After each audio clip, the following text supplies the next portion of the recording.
Okay, welcome to the Opperman Report. I'm your host, Ed Opperman, private investigator, digital forensic investigator, and radio host. And I have with us today, we're going to be doing a show about the John Lennon assassination, because, it's the anniversary's coming up, December 8th. And I have with us today Rod Harrel, who is an actor and a documentary film producer and director. And he did this incredible documentary on, it's up on YouTube, you can get it for free, and it's called Conspiracy of Silence, and you can find it on his YouTube channel. He can tell you all about that. And I'm really impressed with the work he's done on this, and I used a lot of the research that he's done when I did my presentation on Mark David Chapman back at the Super Soldier Summit. So we don't have a lot of time with Rod, so I want to get started right away with him. Hey, Rod, are you there? Hello, hello. Hey, welcome to the show, my friend. Can you tell us about yourself and your background? Sure. My background mostly in theater. Originally, when I was living up there in Portland, Oregon, co-founded a couple theaters, wrote some plays, acted, and as time went by, I decided to move down here to Los Angeles and pursue acting, but I also keep up with my writing. That's the short version.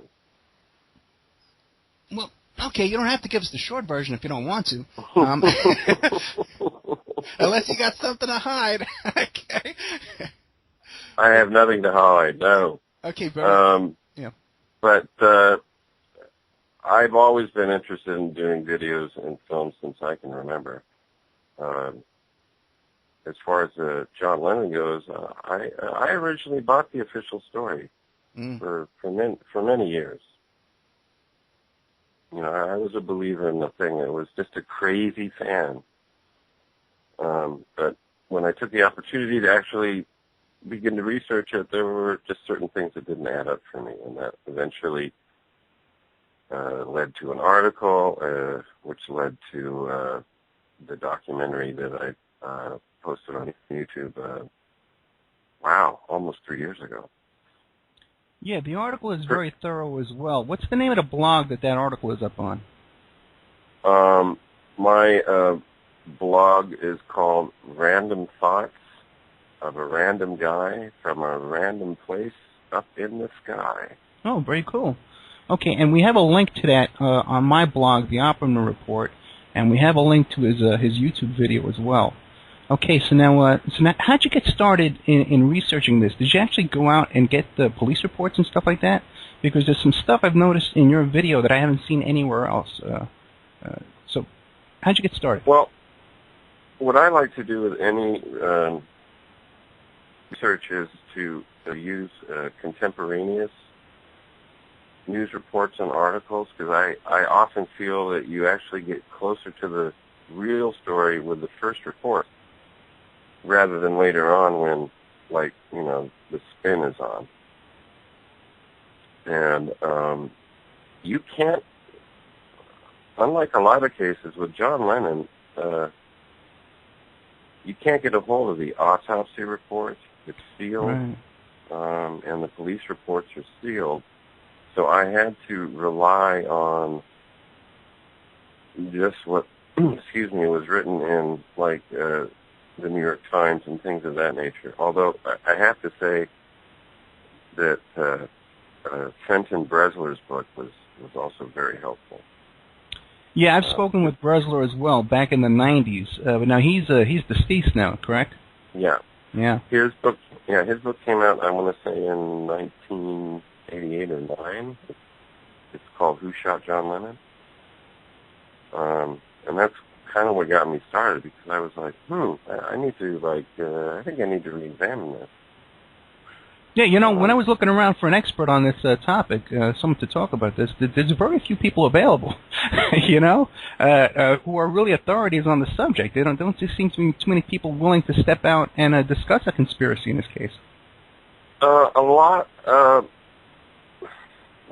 like a lot of things, the shooting of John Lennon, people just are parroting the official, crazy fan shot him line, which I can understand, because, the way it went down was that the cops showed up, the doorman said this guy did it, and they basically said, oh, well, case closed. So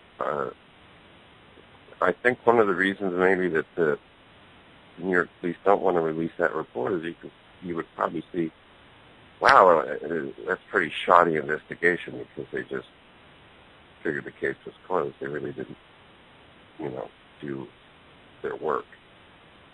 Yeah, it's true. It doesn't even seem like they really sealed off the crime scene and gathered up every witness in the case. The whole thing is very strange. Now that you mention that whole scene in front of the Dakota. Now, in your research with the doorman, Perdomo, were you able to confirm the allegations that he's a Central Intelligence Agency?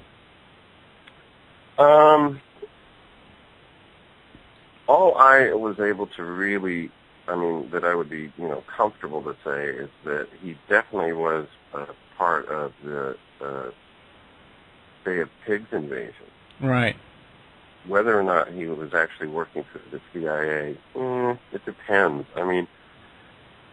There are a few people that have commented on my video where they're just like, oh yeah, Jose Perdomo, he's the guy, Or at the very least, he was Chapman's handler. I don't really buy into that. There's a lot of I don't know. I don't mean to be vague, but I don't buy into the Perdomo as part of the thing at all.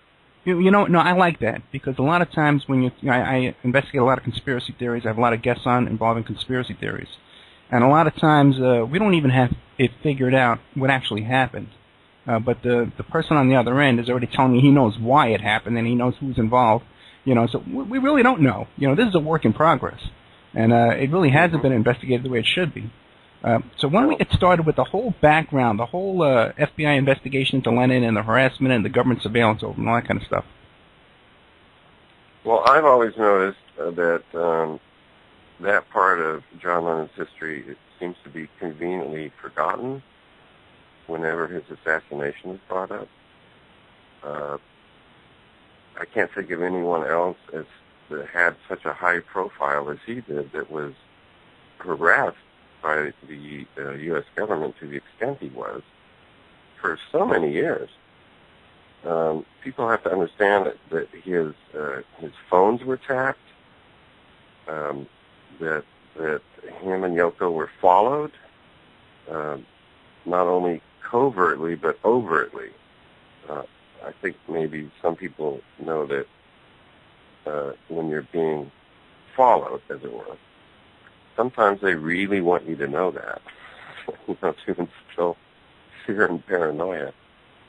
And this went on for years and years because they wanted to kick him out of the country. The official story was, because he smoked some pot in England, got busted in England, so we got to get rid of this, pot-smoking drug guy out of our country. But the reason was politics, and it was, the Nixon administration back then. And it took years. Eventually, the case was dismissed and he got his green card. What I think is interesting as far as the assassination goes on this point is that if John Lennon had lived in January 1981, he would have been eligible to apply for full citizenship. Oh, really? Yeah. And the other thing, too, is that if he had lived, he would have been with Yoko and John, his son Sean, would have been in San Francisco the week after to participate in a street demonstration for a dog fighting against a soy sauce company. I don't know if I can say the name. So he would have been back on the street, which would have actually gone against an agreement that was part of the reason that the so-called harassment was stopped. Personally, I don't feel it was ever stopped because Bresler prints out in his book, FBI report, that was written after John got his green card that said, basically, I'm paraphrasing here, but like, back off on your surveillance on this subject. But if he does anything that warrants our interest, then, we'll be back on the case. And him doing a street demonstration would have definitely been that. I think personally he was probably under surveillance his entire life in the U.S. Yeah. There are some stories that he was being under surveillance, FBI surveillance, way back from the time of the Ed Sullivan Show. Yeah, the earliest document that I've seen from the FBI dates from 1964, and it was mainly concerned with any death threats that the Beatles as a group were getting. But that really? changed over time, especially after the infamous Jesus Christ statement in 1966. It was taken out of context when it was printed in the United States and caused a lot of grief for the group. Which is a familiar tactic with J. Edgar Hoover and the FBI to COENTELPRO, trying to cause a dissension and animosity between groups and stuff like that, to forge those kind of quotes and misquote people in the press. Mm-hmm. So that's typical. Yeah. And the other thing too is once that surveillance changed, I mean, going from like, there's death threats against this group to, they're talking about stuff they shouldn't be talking about. Yes, there is an interest in catching any one of them, especially for whatever reason, John Lennon and George Harrison, that Hoover's FBI was like instructed, if you can find anything about narcotics use, that would be great, Okay, so now we can definitely agree, that there was FBI surveillance, there was government harassment because of his political beliefs, right? Mm-hmm. I think we can both agree with that. I think it's obvious. Because of his political involvement with the Yippies and the anti-war movement and all that kind of stuff. But there's a couple of questions in my mind. Now, one thing is that there's one FBI report on the night of the assassination that the FBI was actually tailing David Peel, thinking that he was John Lennon by mistake, down on the Lower East Side. Are you familiar with the story? No, but that's a story. Yeah, there's a police report to that effect. In fact, I was trying to get David Peel on the show today, but I found that she could only do an hour. But now let's take a look at this now. Okay, now we have there's obvious FBI harassment, there's obvious CIA, the whole immigration litigation going on. Mm-hmm. But Mark David Chapman, he doesn't appear to have that kind of history or that kind of a background. Chapman, if you look at Chapman, I guess you could say he's like, well, he led a fairly typical American teenage life back then. There were certain stories that came out after the shooting that I think are bogus. For example, that he was a member of when he was a high school senior, I guess, that he was a member of some Jesus group at school. Right. And when the song Imagine came out, it's like Imagine Some Heaven, there were reports in the newspapers that said, Imagine John Lennon. So basically that's a fairly typical propaganda thing to do for the public, it's like to put a story like that out. Oh, see, even years what happened, he hated John Lennon, so forth.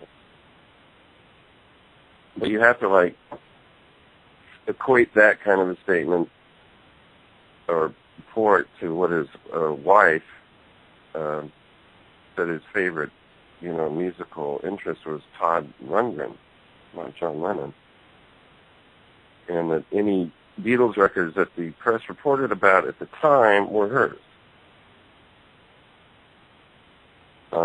There are reports about the fact that he was involved with the YMCA, and was like a camp counselor for Vietnamese children who were coming to the U.S. after the Vietnam War ended. Right. Wait, didn't he work at Fort Chaffee? Yeah. Yeah. Excuse me, because I hate to burn anyone's bubble out there, but at the time, the YMCA was a known front organization for the CIA, FBI. I mean, he also went to really? Lebanon. Do you think the village people were involved? I'm sorry. Yeah, I don't know. But he also, he went to Lebanon when the Civil War broke out. Chapman did. Chapman did, as part of the bloc. Really? There's a lot of things about Chapman that I call are pretty classic so-called soul assassin baggage that you need to have, like weird trips as a youngsters, the fact that he was able to travel so much in the few months leading up to the assassination. That just doesn't make sense for a guy who was supposedly working as a unarmed security guard. Okay, now what about his collection? That too. How he apparently owned an original Dolly print. Yeah. How is that even possible? There was some theory about maybe the guy his was mother. getting money. The story is that it was his wife because she worked at a credit union, so she was able to get loans and so forth.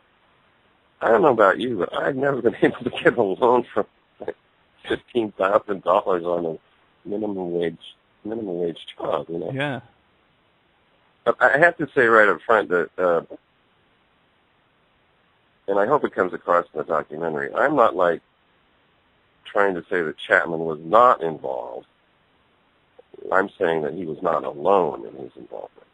Right. My main thing is like there's too many bullets for one gun. Yeah, which is pretty much exclusive work to you. I haven't seen any other source come up with that kind of work that you've come up with the ballistics information. Now, where'd you get that from, Bressler? Bressler led the way, but for me it was just studying video that was shot that night and what portions of the police report are available publicly. Right. For those that don't know, Chapman had a 5-shot revolver.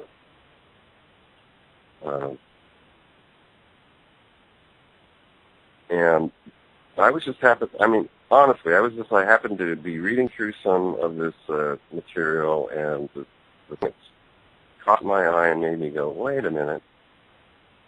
Was that one of the policemen, as he was like going into the Dakota office, said he noticed at least 3 bullet holes in the glass door. And that's what caught my eye, because like at least 3 means 3 or more, as far as I'm concerned. And when you look at the video that was shot that night, first thing I feel there's 4 bullet holes in the glass door. Plus there's a bullet hole in the window, office window. So right there, that's 5 bullets, right? Right.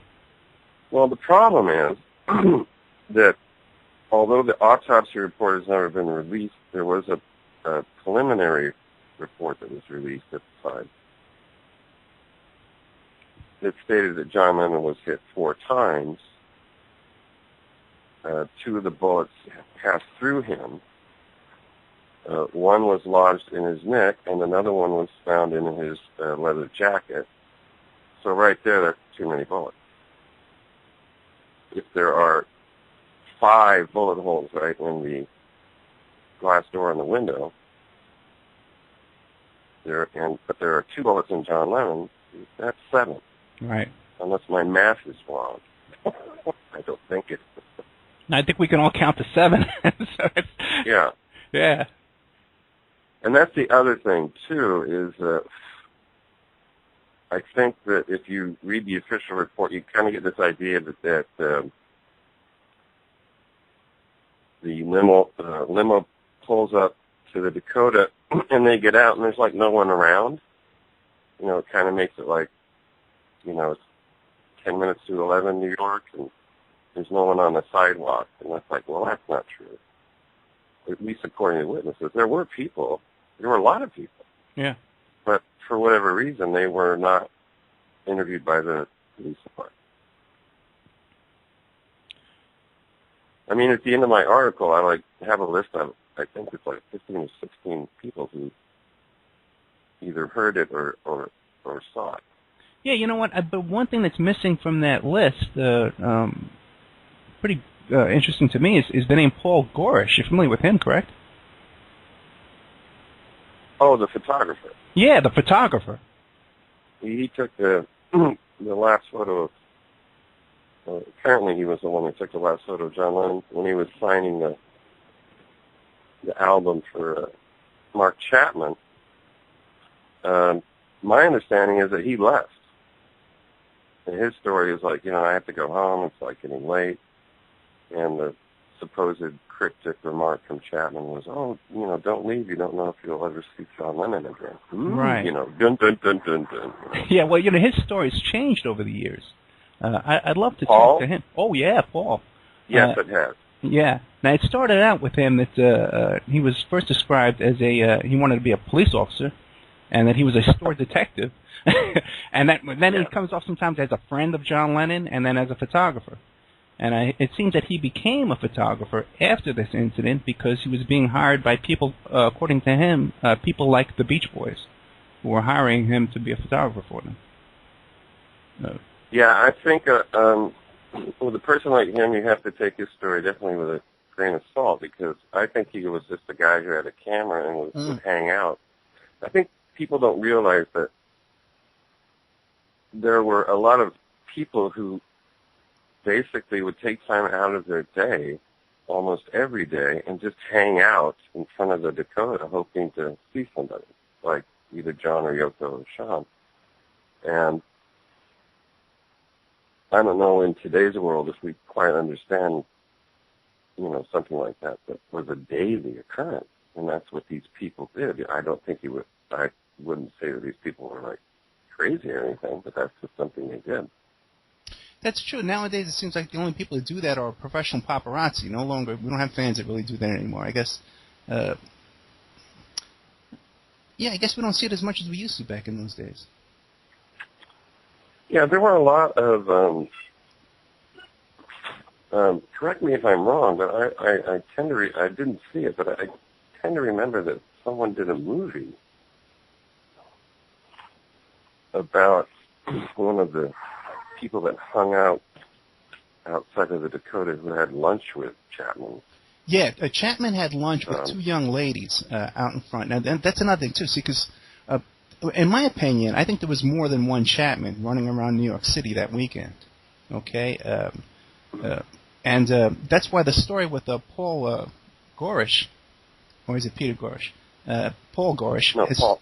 Yeah, has changed. Because originally he said that, you know, Chapman was this likable guy, and it wasn't until around 2010 that he came back and started saying that he had a little dispute with Chapman and stuff like that, and had that little dispute with him that night, like you said, you know? Like, his story's changed around 2010. Yeah, I haven't found anything where people that were interviewed at the time said anything that, like, he was a weirdo, or, you know. The only thing I can find is the fact that, like, he wore a heavy coat. I guess that is because he was from Hawaii and the weather was, you know. Okay, but what about the run-in he had with James Taylor in the subway station? The singer? Yeah. I don't know about that. Oh, you got to look that up. Google James Taylor, Mark David Chapman. James Taylor has reported in the subway around 70th Street. Yeah. James Taylor ran into Mark David Chapman, and Mark David Chapman pushed him up against the wall and confronted him. this agitated, frantic Chapman. That it's different from the one described by Peter Gorish and those two girls who had lunch with Chapman out, after meeting him out in front of the Dakota. So this is one of the reasons why you think was more than one Chapman? Yeah, I didn't want to get into it with it because we didn't have that much time, but I actually met Mark David Chapman. I met Mark David Chapman at Yippee headquarters that weekend. That would have been, let's see, I want to remember that December 8th in 1980 was a Monday. Right, it was a Monday, but I think I met him on Friday. I don't remember the exact day, but it was that weekend. But listen, we have a break coming up. I didn't mean to hit you with this. I didn't mean to blindside you. Okay, but we're with Rod Harrel, who is the actor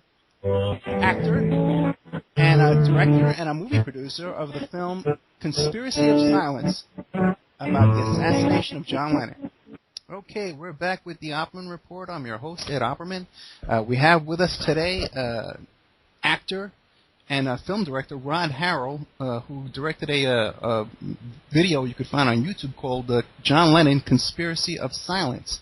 An excellent investigation into the John Lennon assassination. He's a fascinating guy.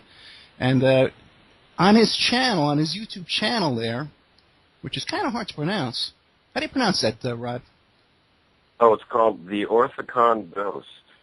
Okay, The Orthicon Host. Oh, Ghost. The Orthicon Ghost, yeah. And there's also something on there you're proud of, too, is your work on the Malcolm X assassination. Yeah, what I did was basically found a series of photographs that were taken when Malcolm X was wheeled out of the ballroom on a stretcher, and matched those images with an excerpt of a speech that he gave called Worldwide Revolution. I thought it was interesting. The reason I did it was the fact that they carted his body for almost 2 blocks before putting it into an ambulance. So really? I thought, well, that's kind of odd. And the other thing, too, is the ballroom was only like 3 blocks away from the hospital. So I don't know. I just thought it was strange that they paraded him. Yeah. But okay, I got to take a look at that. I didn't get a chance to check that out, but I am definitely looking forward to it. So I didn't mean to hit you with that bombshell about my meeting Chapman. Okay. Oh, that's okay. That's one of the reasons I really, I do like to talk about this with people because, I don't know everything, and it's nice to, come across stuff like, other people's... I totally agree with you. And I've been discussing this with a lot of people, and I really appreciate your work. There's just so much to this whole Chapman thing. Did you ever come up with any kind of connections to this whole situation with Mark David Chapman and the Lennon assassination with the Process Church of the Final Judgment, the satanic cult in New York City? A little bit. Great. What do you got? But I'll be frank that I tend to not really believe that is a major issue. Okay, how come? I mean, that's just my belief. It's it's just based on intuition as opposed to anything I might have read about it. I mean, it seems to be a thing that comes up almost with every single big event that comes up. I think recently, like with the Sandy Hook shooting, or even as recently as the death of Paul Walker last week, that stuff will pop up. Yeah, I understand what you're saying. There does seem to be too much of a willingness to just run to the conspiracy theory on every case that comes up nowadays, and jump to conclusions. Yeah. I mean, it's not that I'm gonna dismiss it outright. I just like to stick to the things that I can research and say with a relative comfort, like for example, in this case, there's just too many bullets to come from a 5-shot revolver. And, of course, the usual question is, well, didn't he reload? No, he didn't. He emptied the gun and then dropped it on the ground. Yeah, there's never been any kind of accusation that he reloaded. But now, speaking of the bullets and that gun, now he got that gun from a cop in Atlanta? He bought the gun in Hawaii. Right. He made a trip, I want to say around before Thanksgiving, to New York. He didn't, he cased the Dakota and things of that nature, but he didn't obviously shoot John Lennon at the time because he discovered that he couldn't buy bullets in New York City because of their gun laws. So the bullets that he got for the gun was, depending on what you read, but I'll say it was his uncle that lived down in Georgia, who was a undersheriff, a deputy. And he wound up giving Chapman the bullets that were used in the shooting. Did you ever hear something? Yeah. I'm sorry, but did you ever hear something about of Chapman giving bullets as a gift to Kenneth Anger?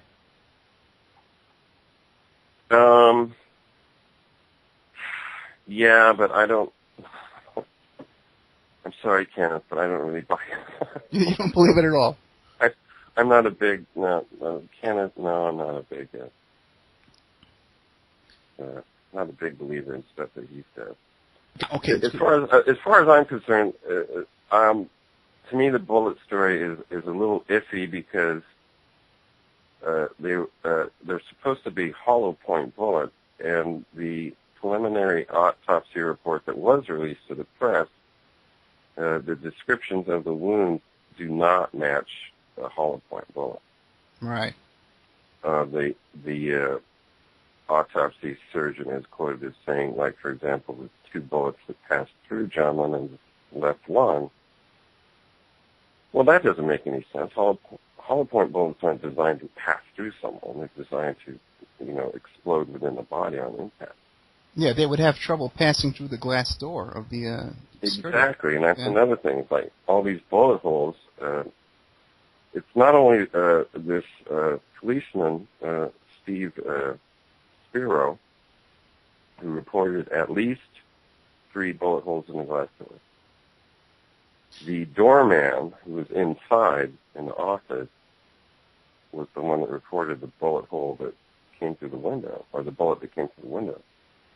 But also the New York Times the next day reported was damage to the facade of the Dakota itself as well.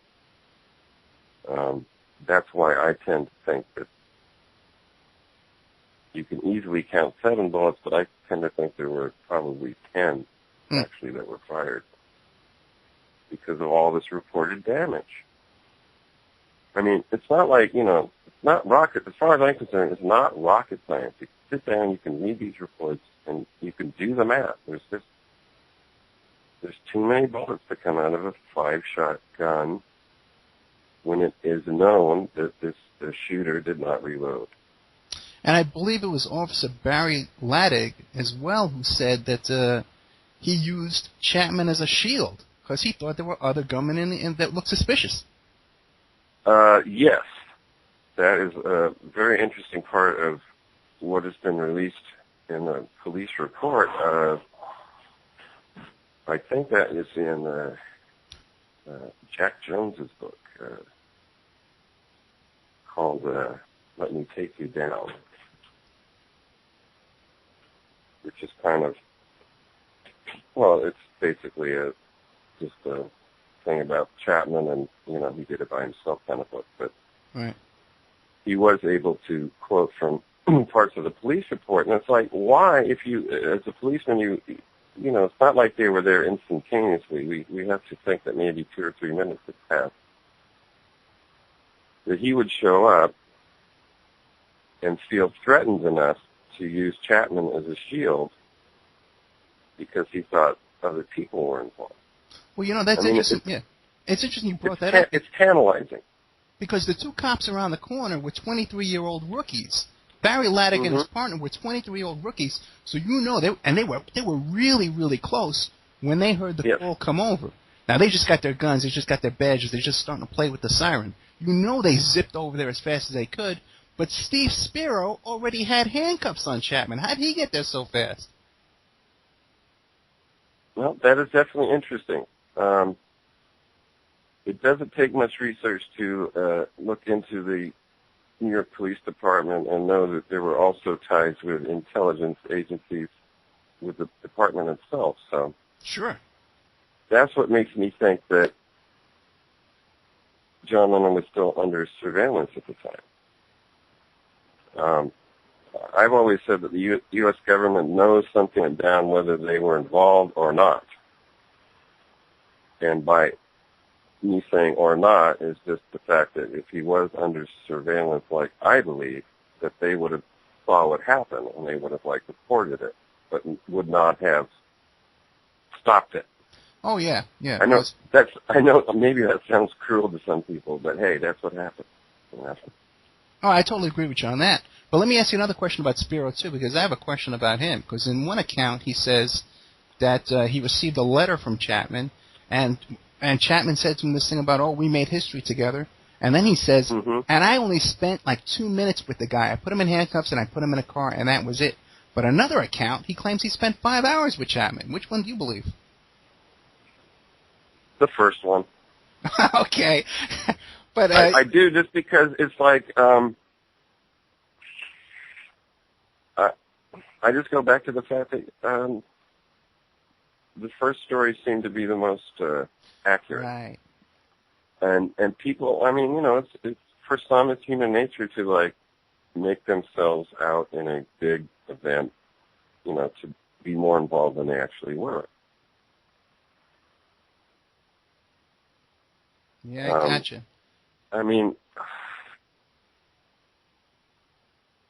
The thing about the shooting really and the New York Police Department is just the fact that they just really didn't investigate the crime at all.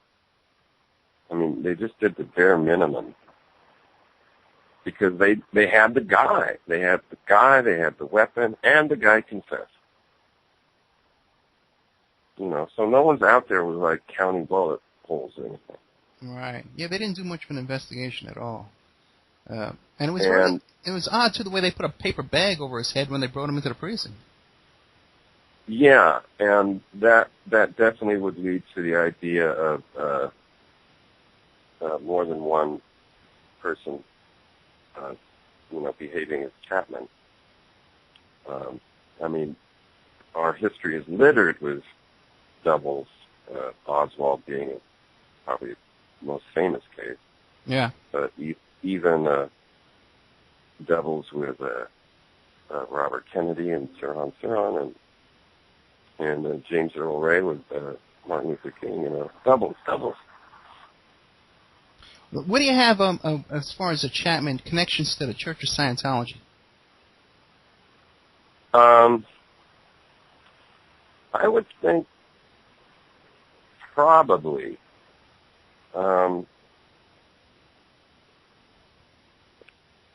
I have to say that I have had a personal involvement with the Church of Scientology. Gotcha. Many, many, many years ago, when I was married, my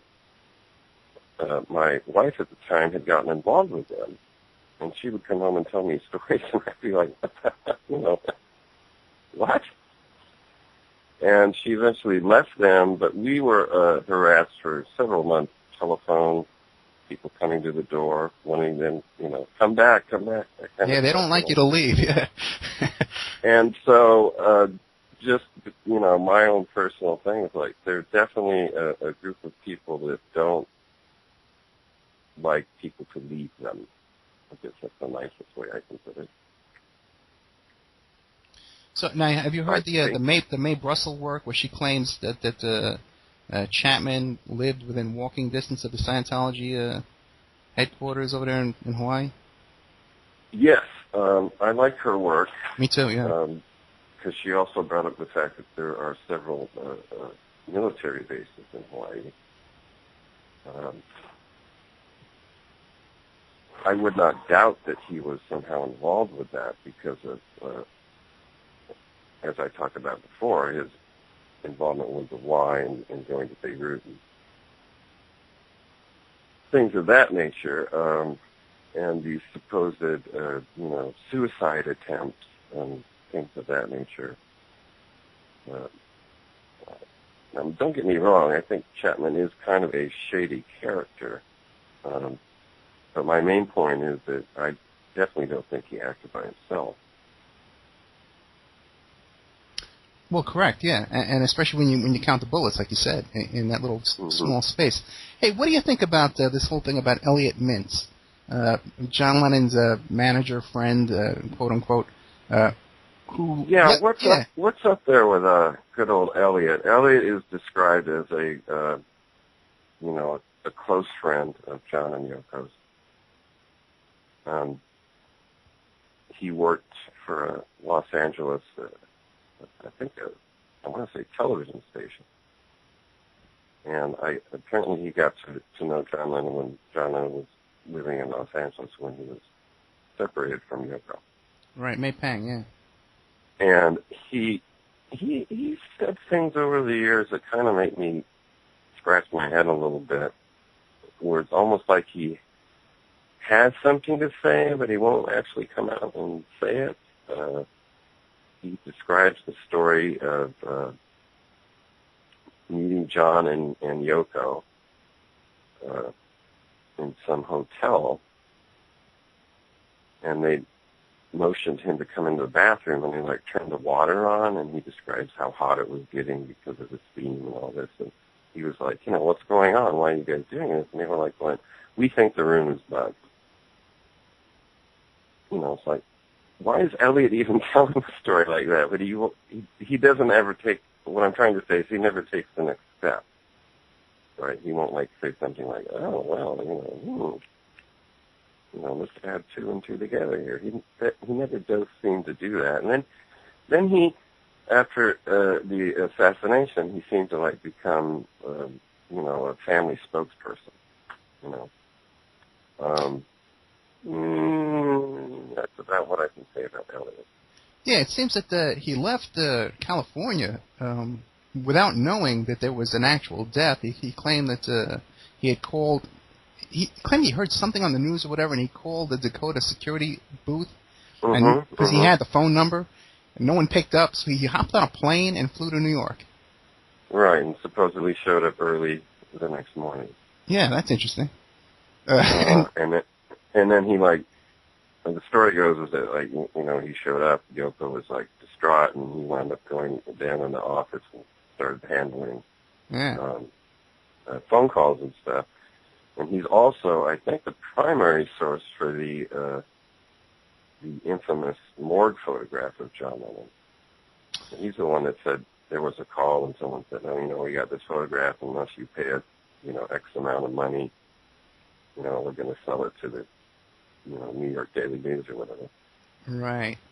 Because he's gone on to represent people like Paris Hilton and that kind of crowd. Mm-hmm. Yeah. I would, no offense, Elliot, if you're out there, but you're kind of a sketchy guy. Yeah, but we don't want to, we want to have our careers, and we don't want to be destroyed, so we're not making any accusations. Okay, we love you. Okay. I'm just saying. Yeah, just say it, right? We're having a conversation. But I don't know. But while we're talking about things like that, like this picture in the morgue, like you said, now that's another interesting thing, because now the security book that Mark David Chapman supposedly signed the name John Lennon in. Now that book disappeared as well, correct? Yeah. Well, what happened with that? What do you know? I'm not sure what happened to it, but I tend to believe that this scratching out of his name and writing John Lennon was not his handwriting. Oh, really? And I know that's kind of a big thing to say, and I don't really have any proof to back it up. That's just my feeling. It's I think that was afterwards as just another way to hammer home the idea of a crazed fan, right? And it's oh my God, he thinks he's John Lennon. He must be crazy. Right. as opposed to like looking at the fact of like, well, why did this guy have $2,000 on him when he was arrested? You know? or the fact that actually, here's an interesting point. I think I can bring this back. We were talking about Paul Gorish earlier, the guy who took a photograph of him, of John Lennon signing Chapman's copy of the Double Fantasy album. Well, that album was found in his hotel room as part of a quote-unquote shrine. But if we believe Paul Gorish and the doorman and other people who have spoken on record, that Chapman was there the whole night. He never left the Dakota. So how did that album get back into his hotel room to be part of the shrine? You know, it's things like that are just like, Yeah, you're right. You know, there can be mistakes in accounts and reports and stuff like that, and it's always usually the earliest accounts, like you say, are usually the most accurate. But when you start adding up these things over and over and over, all this suspicious activity, and a lot of it, too, is probably to make money in the press and, you know, sell pictures and sell ripped-out pages of logs and stuff. So you have to account for all that, too. But even still, there's just way too much. Yeah. There's a thing that people often like to point to is the good old chain of evidence routine that police, you know, especially today, we're so used to, after so many years of different television programs about police procedure, to just think that, oh, well, that happens all the time. Well, in the case of John Lennon, it didn't happen, and I would like to point out, you know, beyond the number of bullet holes is the fact of the gun. There is a loss in the chain of evidence with the gun. Oh, really? In that the story goes that, you know, Chapman shoots, drops the gun, pulls out his handy copy of Catcher in the Rye, leans up against the wall and starts reading. Perdomo is screaming at him, "What did you do? What did you do?" And he kicks the gun away, right? And then, supposedly, according to the official story, that a maintenance worker of the Dakota then picked the gun up, went into the elevator and went down to the basement and put the gun in his desk drawer, right? And then after the police showed up, apparently one of the policemen said, you know, like, "Where's the gun?" And then was taken down and given the gun out of this, you know, desk drawer. That's like, well, how do we even know that's the same gun? I mean, again, another questionable aspect of this case. Yeah, that's incredibly bizarre. That someone would have the balls to pick up a murder weapon off the floor and remove it from the crime scene and take it to their office and put it in a drawer. And then a whole different cop, who I think his name was Hansen, if I'm correct, it's the only time he appears in any kind of paperwork or anything is that he found this gun in the desk drawer. Exactly. Yeah, we're coming up to a break. Yeah, sorry.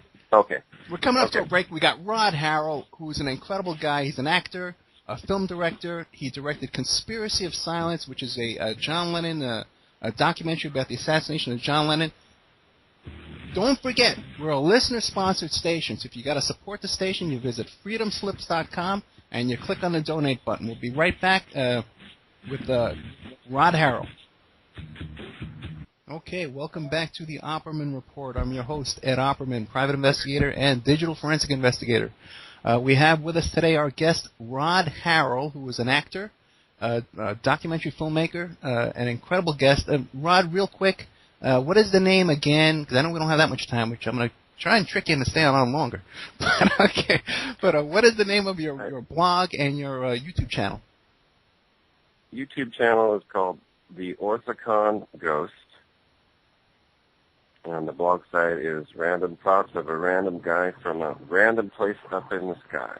Okay, great. I gotta remember to put a picture of you too up on my blog, the Opperman Report, because I just didn't get around to it. But you're a handsome guy and you want acting work, right? So we gotta get you on there. Now, there you go. There you go. Real quick, man, what do you think, now, because now Mark David Chapman a couple of years ago came out with all these interviews and stuff like this when his parole was coming up. He's changed his story quite a bit as well, hasn't he? Oh, yeah. Not surprising.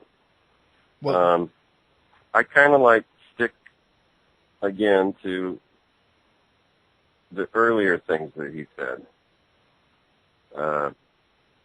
Mainly that comes out of Jack Jones's book, because apparently Jack Jones had many opportunities to speak with him in jail, where he said that he shot the gun, and when the smoke cleared, John Lennon wasn't there, and that surprised him because he thought he would be, dead in front of him. Which, again, as I said earlier, points up to the fact that those couldn't have been hollow point bullets. Is Jack Jones still alive? I cannot say. His book came out, I want to say, in the early 90s. Right. And also, because time is short, I would be remiss if I didn't do a shout-out to the person who narrated the documentary. Oh, yeah, very good job, yeah. Dave Paul, and also one of my assistant producers on the project, Joey Labard. So there you go. Shout out to you guys. Yeah, they should be both very proud of the work they did in this, because it's a very impressive documentary. It's not like, it's free on YouTube, but it's not one of these YouTube videos, man. This is a really seriously produced documentary with a narrator and great video and interviews and everything. It's an excellent piece of work. Thank you. I really liked it. Now we've been talking a while. What is it you want to get out that you feel is really important about this story? I've actually had a few chats with people who have commented on the documentary on YouTube, and it's basically, although it's, I don't know, it just seems far-fetched, I'll say that, but okay. I would like this case to be reopened, because I don't think Chapman did it by himself. The evidence does not indicate this.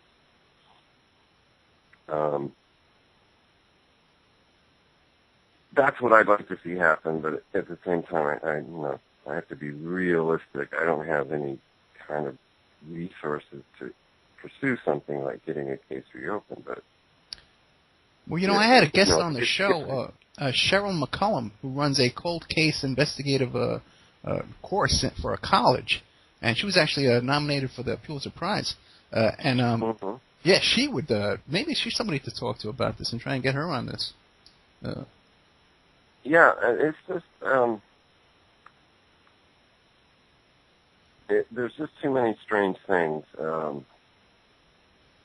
and I know time is short, but I will throw out another example. Is that within an hour of the shooting, that the police department was describing the shooter as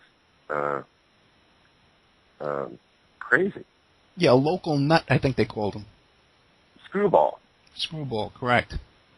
So how did they know about his mental illness problems, supposedly, in Hawaii that fast? That's really strange. Yeah, that's Plus very the fact unusual as well. he wasn't local, by the way. Right. But it seems like Padermo knew these cops. They all seem to know each other. Did you feel that? Yes. And that does seem kind of strange, but at the same time, you would have to think that as a doorman, you would get to know the local cops. Right, you're handling security, so he would know Spiro. But how would he know these two rookie cops around the corner? I don't know. Because they all seem to know each other. There are certainly people that really think that Perdomo, like I said before, has a lot of involvement in this case. Yeah. And is he still alive? I just don't really, haven't been convinced by that. Yeah, and we don't want to make accusations, just because we're researching, and we're investigating, we're interested. But now, is he still alive, Padermo? What? Is Padermo still alive? No. Okay. He was, I want to say he was already like in his 60s at the time of the shooting. Yeah. His reactions just seem really genuine to me, so that's why I kind of discount that kind of stuff. I mean, he seemed to be genuinely distraught by what happened and by what he witnessed. Well, yeah, but then again, if you're prepared, if you know it's going to happen, well, yeah, you know how to react. As well, yeah. Now, what do you think about Chapman's wife? Because now they were only married a very short time, yet she stayed with him all this time and visits him in prison and stuff. What's going on with that? I know. Gloria. It's Gloria. Again, another odd aspect of this case is that the police department called her up and allowed Chapman to speak to her. Oh, really? And that's really odd, you know. This was a few hours after the shooting. And basically, apparently, their conversation was, he was concerned that she would not let strangers talk to her, like the press. Right. And things of, things of that nature. You know, really, really strange. And as far as I know, she's never been interviewed. I have her phone number. Well, should call her up right now. Yeah, I should. I got 45 minutes to kill. Yeah, I contacted a lot of people in this case, but not her yet. Go ahead. Oh, I'm just saying time is short, you know, so yeah. But yeah, as far as I know, she hasn't been, and again, I mean, she's, we're coming up on the 33rd anniversary of the shooting, and she stuck with him the whole time. Yeah, and only very small quotes from her in the press. Never live quotes on TV or the radio or anything like that. And basically, yeah, like I said, I've never seen her interviewed. Yeah, I've read some quotes, and I was able to find her. So she's there, you know, and I'll probably do another show on this, hopefully with May Pang and David Peel and whoever else I could dig up, you know. I'm another author as well. I'd like to get some more people in on this. So what else you got that's really fascinating that you think we should be looking into? Well, I have to go back to the amount of bullets. Yeah. The basic spin here with the official story is that Chapman obviously was standing behind him, and he wasn't too far away. And depending on what you read, it's anywhere from 5 to 20 feet. But the consensus seems to be that he was standing to what would have been John's right. But the preliminary autopsy report says that John Lennon was hit in the left back twice and the left shoulder twice. So that seems kind of strange. I think that Chapman did hit John Lennon mainly because of the taxi cab driver who witnessed the shooting. Says that he saw John Lennon be was hit by these bullets. But at the same time, again, because we've talked about, you know, more than 5 bullets were fired, I think that's where the other 2 bullets in the left shoulder came from, was this second gunman. And, of course, the question is, where was this second gunman? Well, I think he was, as the New York Times reported the next day, when they kind of let loose the idea that there was a gunman in what they described as a vestibule, which was directly across from the office door, where the elevator is. I think that's where the other shots came from, because there are also, and again, we can't confirm this because the autopsy report has not been released, but it was reported in the newspapers at the time that Lennon suffered wounds to his leg and his head. Another question. Now, the shooting occurred in like a corridor that was past the entranceway. Now, how did Chapman get past Padermo to get into that corridor? from all accounts, he didn't. He was on the sidewalk. Okay. You can easily like Google and look up the archway basically into the Dakota. At the time, there wasn't like sign up and other security measures that are in place now that weren't then. But it's like a little. Basically, it's a driveway that leads into an inner courtyard in the building. And apparently Chapman was standing outside of on the sidewalk next to the archway. And then after it's not very big.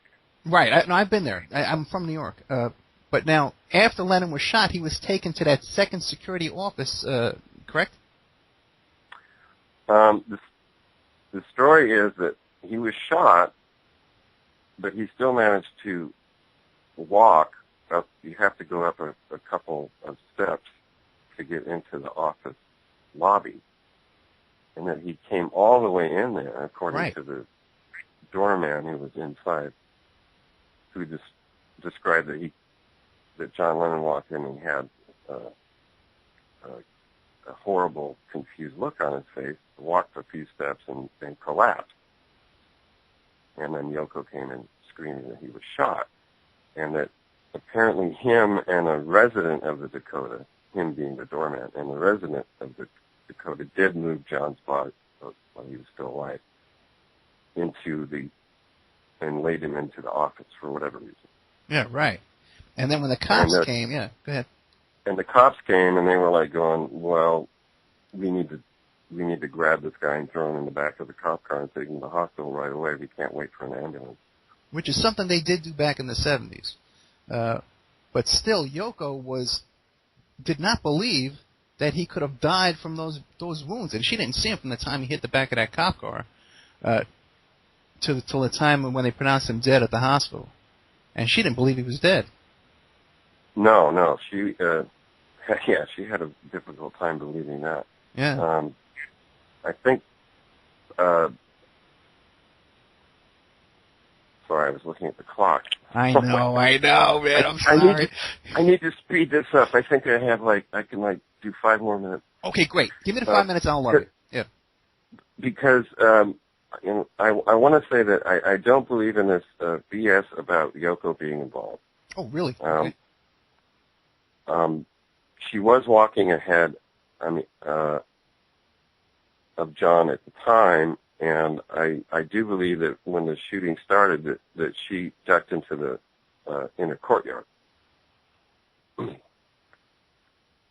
what about now? They were with a whole group of friends. It was described as a whole group going in. But now we've never seen any interview from any of these friends or anything.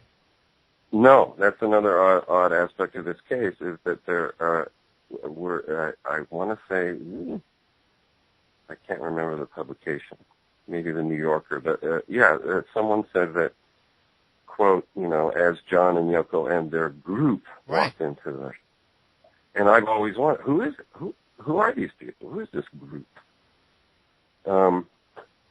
A witness that I don't find entirely credible, he even mentioned the fact that there was a group of people. So, it was one of the cab drivers, correct? No, Sean Strub. Okay. Are you familiar with the story? For me, it's a little iffy. Coral Carson. You familiar with that story? Huh? Coral Carson, Yoko's bodyguard who was arrested for extortion?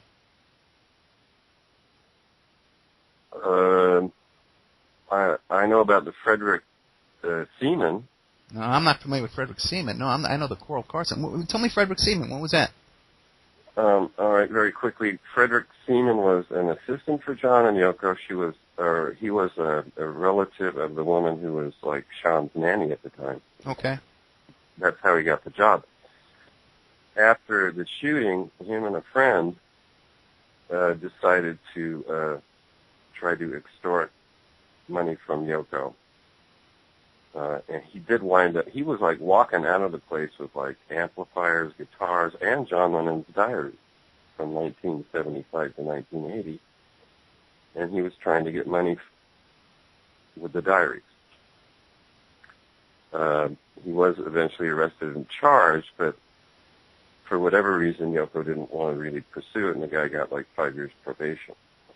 So that's Frederick Seaman. Yeah, the Coral Parsons story is almost identical. He claimed to have recordings of Yoko Ono's conversations, and again was threatening blackmail, and he got arrested as well. So it's the same thing. Yeah. Yeah, a lot of weird things were going on in the couple years after the shooting. The story about Frederick Seaman and his friend and what they called Project Walrus was written about in a Rolling Stone article. I think it came out in 1982. So it's interesting that even would come up, in major press. Yeah, right. Yeah, because usually those stories are covered up. Yeah. Hello? Yeah, I'm here. But, I'm not sure exactly how to end this. Okay, well, I know you gotta go. I have had a good time. It's gone by very quickly, and I just would want to reiterate to people that I do think that Chapman was a shooter. I just do not believe that he acted by himself because there are too many bullet holes for his 5-shot revolver. And the fact that he was a man who was able to travel quite a bit and was able to have a lot of money on him. And where does that come from? Usually that kind of leads us back to, I know it sounds very cliche, but it does kind of lead us back to a government agency. Yeah. Yeah, or some kind of sponsor who wanted Lennon dead and wanted to silence this kind of activity.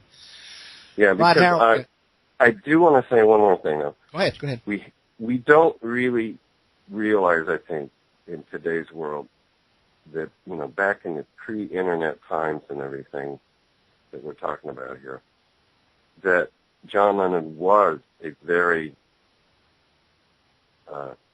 well-respected person who did command a very large audience. And it's not an exaggeration to say that if he would have lived and would have said anything derogatory about the Reagan administration, that hundreds of thousands of people, if he would have said, go protest the White House, hundreds of thousands of people would have done that. I want to say also that the quote in the New Yorker from John Lennon in 1998, where he said that anyone who thinks that Mark David Chapman was the only person that shot my dad is insane. That's what he said.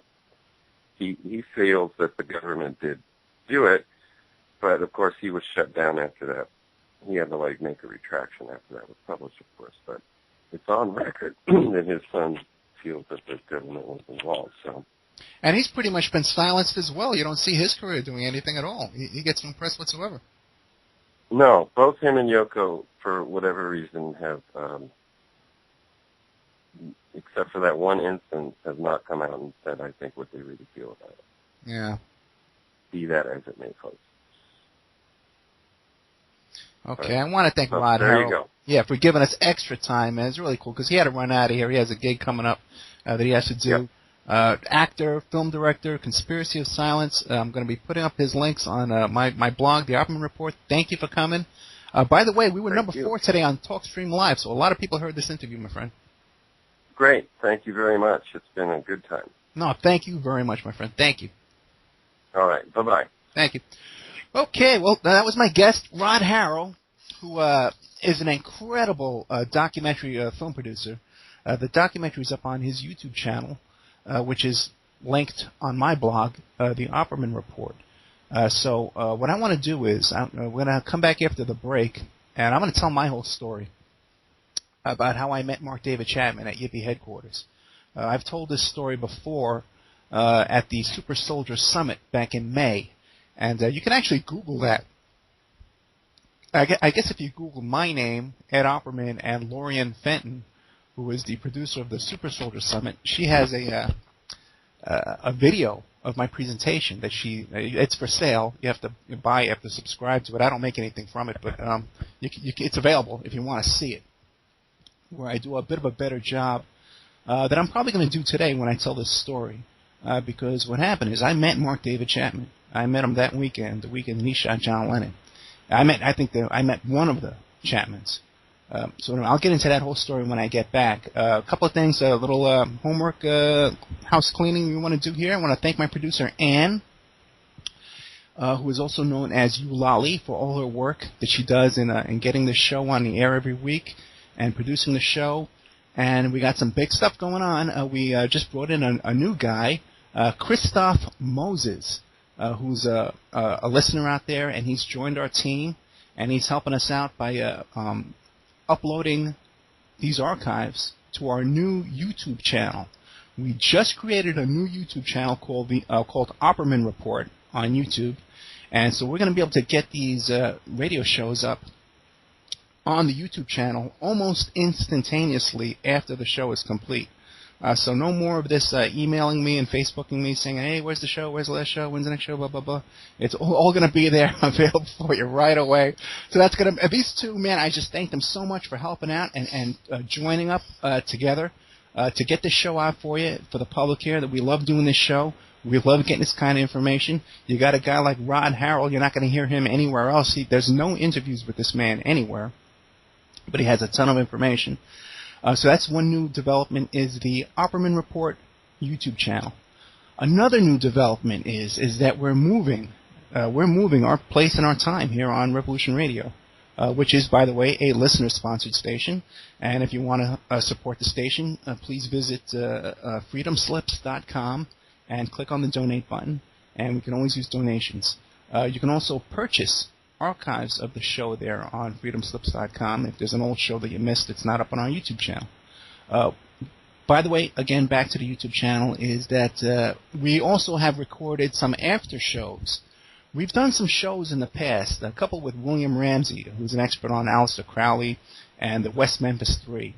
And after the show was over, the live show, we had a little chat. We sat around and had a little roundtable discussion off the air, sometimes even taking calls. We had one where Chris Wallace called in, and we recorded that, and we edited out the bad stuff and the bad words and the bad gossip and slander and defamation that you tend to do when you're sitting around drinking after the show, complaining about people.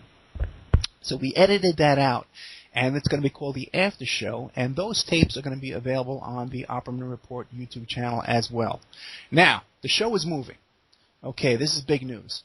Come January 1st, the Opperman Report is going to be moving to Saturday evenings, 7 p.m. Pacific. And I'll tell you more about that when we come back after the break.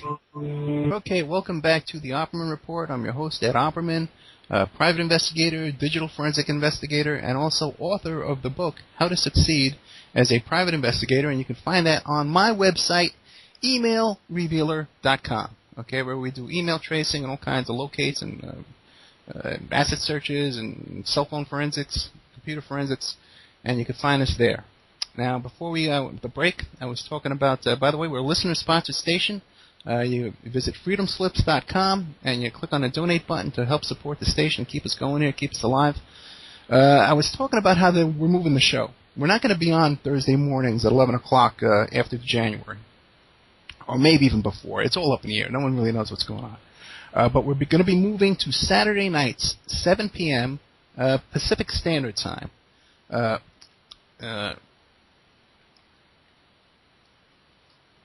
Probably January 1st, maybe before then. Now, that's the spot that was held for many, many months and years by Douglas Dwayne Dietrich, Firing Lines, on a Saturday evening.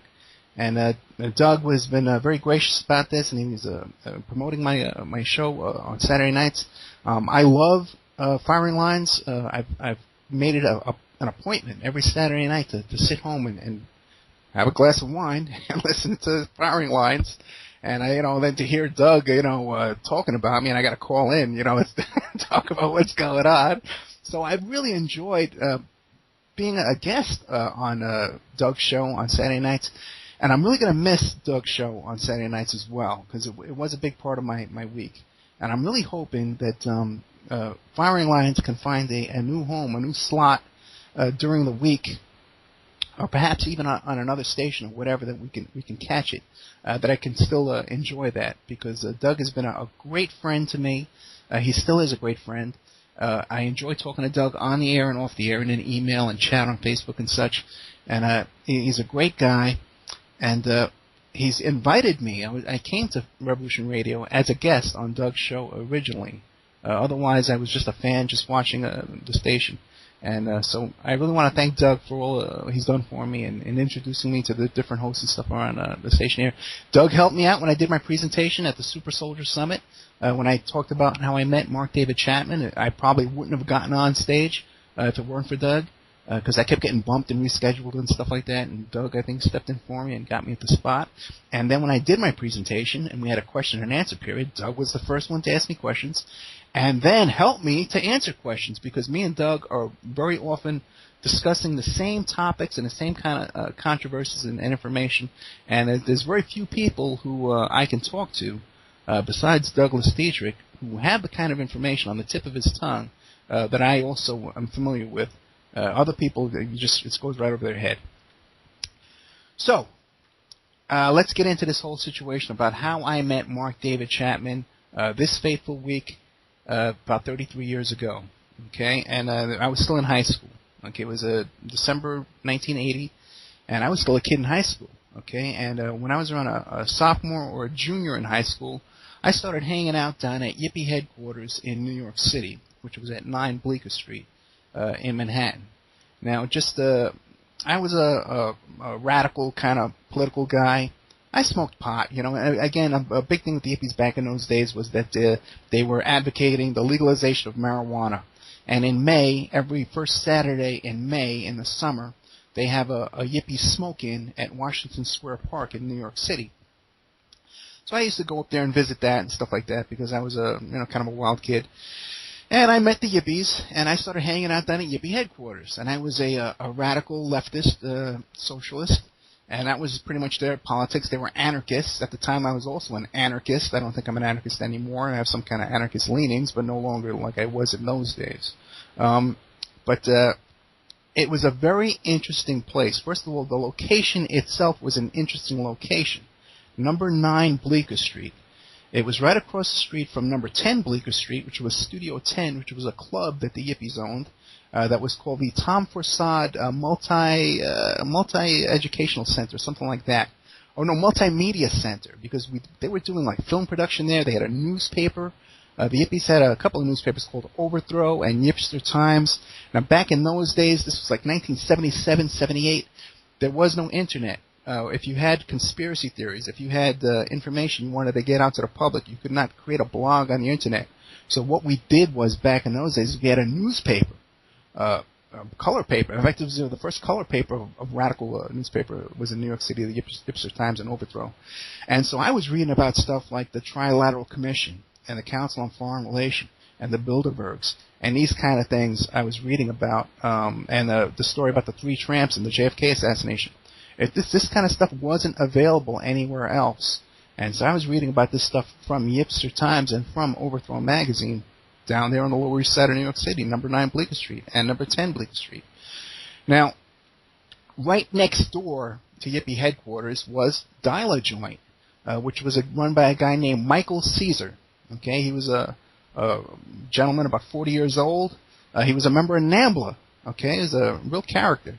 And he ran Dial a Joint, where you could dial a phone number, 212-777-CASH, and call him up, and he would have guys hop on their little bicycle and deliver marijuana to you. Okay, and he had gotten arrested a bunch of times, but a couple of interesting things about this, because you'd think he would have gotten arrested every single day, because he was running an open marijuana market back in the 70s in New York City. But he wasn't arrested that much, only a few major arrests with Dial a Joint down there. But his phone number, 777-CASH, had no phone bill. And when you tried to search that number in databases back in those days, you could not find it. There was no billing address for it. And there was no billing phone number. So somehow he had this phone number with no connection to anything. The Yippie headquarters also, too, had a phone number that had no bill, that had no address associated with it, but somehow they had this phone number. And when we were calling and talking on these numbers, we always assumed that these numbers were tapped because of all the political activities and all the marijuana selling that was going on. Yippie headquarters was also a storage point and distribution point for marijuana. They were the head of the National Marijuana Day in Lower East Side there. But also, too, the hippies back in those days had great prices on this Colombian commercial marijuana that cost about $350 a pound back in those days. It was really, compared to the stuff the kids smoke today, this sticky Sensimilia that they have nowadays, the Kush and the skunk and all that stuff the kids smoke now, this indoor-grown stuff, it was, forget it, there's no comparison. This stuff was garbage back in those days. It was all powdery and it was dirt in it. It was disgusting compared to what they have now. I haven't smoked in about 20, 30 years. But back in those days, the yippies were selling quite a bit of marijuana, and it was stored at 9 Bleecker Street, okay, in this spot, which was a political hotbed of protest meetings and demonstrations, takeovers of Wall Street. We had a protest where we took over Wall Street. We had all kind of gay rights and protests and things, and a lot of civil rights protests. The Rock Against Racism was based out of there. And all people were coming and going, people like Reverend Herbert Daughtry and Al Sharpton, back in the days when these people were real, radical, political activists in New York City, resisting against the oppression, against police brutality. There was major things going on back in those days where the police would murder kids. There was one kid who was a graffiti spray painter in the subway, and the cops murdered him. There was another kid named Baez who was playing football, and his football hit a police car. The cops got out, and they strangled him to death. Those cops were never convicted. It was Judge Scheinlin, who was Judge Judy Scheinlin's husband, let these cops get off for murdering this unarmed kid. They strangled him to death just because he threw a football at their police car, okay? And there was other incidents like Eleanor Bumpers, an elderly woman who was killed by a SWAT team in her apartment. And this is the kind of stuff, the kind of atmosphere that was going on back in those days, back in New York City. And 9 Bleecker Street was a hotbed for this kind of a protest and political activism. But at the same time, it was a center of marijuana smuggling and dealing, a real major distribution point. So I was a regular down there, and at this time in my life, I was back in those days, you didn't have these kind of supplements and steroids and protein shakes that all the young bodybuilders you see now, guys going to the gym. It wasn't common back in those days for people to be going to the gym and getting all buff and ripped and stuff like that, like you do see now with all the protein supplements that people have nowadays. So me as a kid back in those days, 17, 18 years old, I was a weightlifter and I was a runner. I used to work out with football players, college football players, and I used to run for like 2 hours a day. And I was used to box, and do a little wrestling too. I was an athlete. And I was coming from the suburbs, from Staten Island, so I was living with my parents, and I was eating 3 meals a day. So when I would go into Manhattan to the Lower East Side, I was a pretty muscular kid who was eating 3 meals a day, and the yippies liked me because I was kind of a tough guy who could handle myself and could handle situations when fights broke out, and we needed to break up fights at the club next door and stuff like that, or issues at the doorway at 9 Bleecker Street, because we had a lot of strange people show up. We used to get into a lot of confrontations with other political groups on the right-wing side. So I was a handy guy to have around. They liked me, and I handled the door at 9 Bleecker and also at 10 Bleecker at different times. And it was in that capacity that I met Mark David Chapman when I was watching the door over at 9 Bleecker Street. Okay, physically, 9 Bleecker Street was at an interesting location. Right around the corner was CBGB's. And who was working there as a waitress? Madonna. Okay, Madonna was floating around at the same time I was floating around this area. Around the corner, too, was a very well-known motorcycle gang that's very famous and nationwide known for their activities and all kinds of stuff. So this was this neighborhood was a hotbed of political activism and kind of weird stuff going on. Across the street from 9 Bleecker Street was a guy named A.J. Weberman, who was a really fascinating guy. I think today he's the head of the Jewish Defense Organization. And he had actually in his capacity as part of the Jewish Defense Organization, he had taken hostages in the lobby of his apartment there across from 9 Bleecker Street. He was also one of the yippies, too, by the way, and in our little group. and some guys from the Jewish Defense League had come over to serve him with some court papers, and he locked the lobby doors, sprayed them with tear gas. He had a remote-controlled tear gas dispenser that he launched, and there was a hostage standoff with the police there, and no arrests. Okay? Another interesting thing that was going on down around that time, too, was that Dana Beal, who was the head of the Yippies, was also had a case going on. He had a huge marijuana case going on. Hundreds of pounds of marijuana. He was arrested in connection with conspiracy to distribute and import and all this kind of stuff. And again, walking around on bail. Again, did no jail time on this. Kind of walked away from it. There was another gentleman who later became the head of High Times magazine. Okay, was also in this little group there. And this guy came out later on that he was an informant for the police. So in this group here, in this area, we had all kinds of guys who were informants, drug dealers, Jewish defense people, militants, protesters.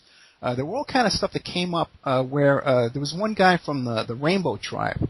A lot of people might know the Rainbow family. They traveled around with the Grateful Dead and stuff like that. And right now they're famous for going down to Burning Man. They're kind of a free-spirited Native American type group. That camps out, and travels across the country as a family. Now, one of the guys who was one of the leaders of the Rainbow family at the time got into a dispute with somebody else, and he was accused of being on the KGB payroll. They said to me, he's a KGB agent. Okay, now a lot of people made kind of accusations and things back in those days. There's a lot of wild accusations going around. And but I talked to him privately, and I says, hey, man, I says, they say that you're a KGB agent. What do you have to say about that? And he goes, no. He says, I get paid by the Russian embassy for my art, for my poetry. He says, so he admitted getting paid by the Russian embassy for his poetry. I don't believe this guy could have written Mary Had a Little Lamb or any kind of poetry whatsoever. He was a serious tough guy, walked around with a couple of knives on him all the time, big Native American guy. So anyway, he was another one of these cast of characters who was a KGB agent. We had Jewish Defense Organization across the street.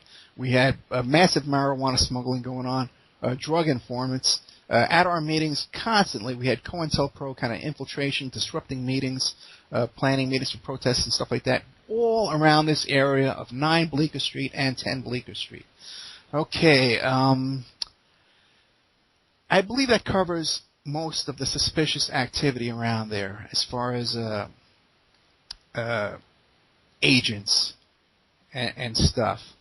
Okay, now back to how I met Mark David Chapman there over at 9 Bleecker Street. I just want to give you the context of what this place was. Okay, as a matter of fact, in 9 Bleecker Street, sitting at the same couch where I met Mark David Chapman, Al Sharpton sat at that couch. Guys, there was an organization in Philadelphia called MOVE. These guys were radical marijuana protesters down in Philadelphia, and they were bombed by the Philadelphia police, and their apartment was set fire to, and a whole neighborhood was burned down. This is one of the first burnings, and we've had other ones, like the SLA was burned in San Francisco, and the Branch Davidians were burned down, But this is one of the first times when a group of protesters were burned down, women and children and families. I think I'm going to get them as a guest here on the show because there was a couple of survivors. But they were there at Yippie headquarters. Also, too, I met some guys there from the whole Patty Hearst group from the SLA. There was a group called the Wells Springs Commune that was based out in California, I believe in Palm Springs area, and they had hidden out Patty Hearst and her bunch when they were on the run, and I met them at Yippie headquarters as well. So this place was a cesspool of agents, drug dealers, informants, KGB agents, all kinds of people. It's just a really interesting group of people to be hanging around with when you're 17, 18 years old in high school, which is what I was. Another guy who I met down there was Allen Ginsberg from the whole Beat Generation, and wrote the poem Howl. And he was also a pedophile, too, who was friends with Mickey next door, who was a member of NAMBLA. Okay, now let's get down to the day that I met Mark David Chapman over there. I was down there meeting some friends of mine, and there was people there who I had never seen before. Mark David Chapman was there. He had this big duffel bag, and he kept reaching into the bag saying that he had tapes that he wanted to give to Aaron Kay. Aaron Kay was the Yippie Pie Man, and his form of protest and performance art was to find famous people and politicians and hit them in the face with a pie. So this man, who I didn't know was Mark David Chapman, he didn't identify himself as Mark David Chapman. We didn't know until after the assassination that we put two and two together and saw that it was him. But he was there, and there were some other strangers there who I had never met before, a couple of girls and a couple of guys who I didn't know. So I was the senior Yippie at the location, and it was my job to guard the door. So Mark David Chapman was really acting up and really acting like a very agitated, strange person there at Yippie headquarters, and everyone else, little by little, started to leave because he was acting so weird. He kept digging into this bag looking for these tapes, but coming out with nothing, and really making no sense to anybody. He was a very agitated guy. So finally, everyone left, and it was me alone in this room with me and Mark David Chapman. And I kind of hid around a wall. He was in the outer office in the reception area, and I kind of hid around the corner, kept an eye on him. But finally, I said, hey, I got to do something. Let me kick this guy out of here. So I confronted him, and I kicked him out, and he left. I sent him across the street, but he left. So it shook me up, but I didn't know this guy was on his way to go kill John Lennon, and I didn't know until about a week later. The murder took place that Monday night, and we didn't start seeing pictures in the newspaper until much later on that week. And it was then that I put two and two together, that was Mark David Chapman, who I had met. He was wearing the same clothes, the duffel bag, all the description was exactly the same, the scarf, everything. And I put it all together. I went back to my friends at Yippie headquarters, and I said, hey, man, guys, this was Mark David Chapman who was here. And they told me to keep my mouth shut and not talk about it, and nobody wanted to talk about it and discuss it, and that we were just going to let it go, I guess because we didn't want the heat coming down to Yippie headquarters there. So what his involvement there was, I don't know. There were other connections to different things. There's a whole bunch in my presentation that I did at the Super Soldier Summit. I talk about the connections that I believe of the Process Church to the assassination of John Lennon. And when I talked to Jim Rothstein about this, he agreed that there were that was their MO, that was their modus operandi, the way they did assassinations was the way the shooting took place. Now there's a lot of history with this whole group. Mark David Chapman was confronted, as we discussed earlier, James Taylor in a subway station. James Taylor, his first album was produced by the Beatles, by the Apple Records, and his manager was Peter Asher, who was a member of the Process Church. Okay, so there is a connection there. And Jane Asher was Paul McCartney's girlfriend at the time, again around this whole time was going on. Now, John Lennon, everyone knows, met Yoko Ono at that art exhibit. Everyone, it's been famous. But that art exhibit and that art gallery was owned by the Process Church there in London. So they kind of made that introduction. And I've heard recent things too that Yoko Ono called herself a witch, and she had connections to the Process Church. So there's a lot of connections to the Process Church in this whole thing, and again to Yippie headquarters. One of the frequent visitors to the Yippie headquarters was Tiny Tim. Tiny Tim's agent was Roy Radin, who was neck deep in process activity and connections to the Son of Sam murders and all that kind of stuff like that. And Tiny Tim used to brag about how he never had a problem getting paid when he did a gig because his agent was Roy Radin, and nobody would mess with Roy Radin. Roy Radin was killed by the bodyguards of Larry Flint. He was shot in the head 13 times on Friday the 13th. Okay, so and his connections to the Process Church and all this kind of stuff and the Son of Sam killings are well known, well documented. So now we can go on and on and on, but now I have my own theories about how there were two Mark David Chapmans. The one that I met and the one that James Taylor met was this frantic guy, this very confrontational guy who was, you were nervous when you sat around him. When you got a vibe off him immediately that you were nervous. But the one that's described by these people like Peter Gorish and these two young women and the Perdemo, the doorman, the Cuban doorman who was part of the Bay of Pigs invasion, the one that they described was this calm, docile, friendly Mark David Chapman. I did not experience that Mark David Chapman, and neither did James Taylor. We both experienced the other one. Okay? So that's why I believe, I have a theory that there were two Mark David Chapmans floating around New York City that weekend. And also, too, you hear about how our guest Rod Harrel was just discussing about how there was an album that somehow mysteriously made its way back to Mark David Chapman's hotel room. So there's many discrepancies like that along the way that I would like to explore further with other guests on this topic. I used to know David Peel back in those days, and he was one of the Yippies as well. And he had such a connection with Lennon that the FBI was actually tailing him, thinking he was John Lennon back in the Lower East Side. So there's a whole, I tell you, I thought I would have enough time to tell the whole story, but there's a whole ton of stuff. Again, across the street, who was A.J. Weberman, he was friends with John Lennon, and he used to hang out over there at the Dakota with Lennon and Yoko in their home at the Dakota. So there was all kinds of connections with this bunch over at Yippie headquarters, and High Times Magazine, by the way, was High Times Magazine was funded by Hustler Magazine, Larry Flint Publications. They had a really sweetheart deal with tons of money were floating in to support that magazine. $3 million a month, I think it was, which is a ton of money. And that money was going to support the Yippies and all this kind of activities that was going on. So there's a lot of connections here between the whole Process Church people through Hustler Magazine and these bodyguards and Roy Radin and this whole bunch. And again, Chapman was there. What he was doing there, who he was there to meet, I don't know why he was there. I spoke to one guy, I think I talked to Bressler, who is dead now, who wrote one of these articles that Rod Harrel was talking about, and he thought that he was going down there to buy marijuana, to smoke pot. So I don't know about that. Well, I tried to talk as fast as I could. I can't get as much of the story out.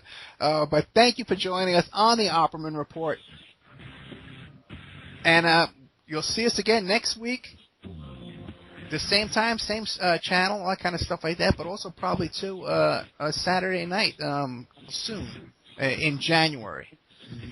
So thanks to my guest Rod Harrel, filmmaker, producer of the documentary Conspiracy of Silence, which you can find on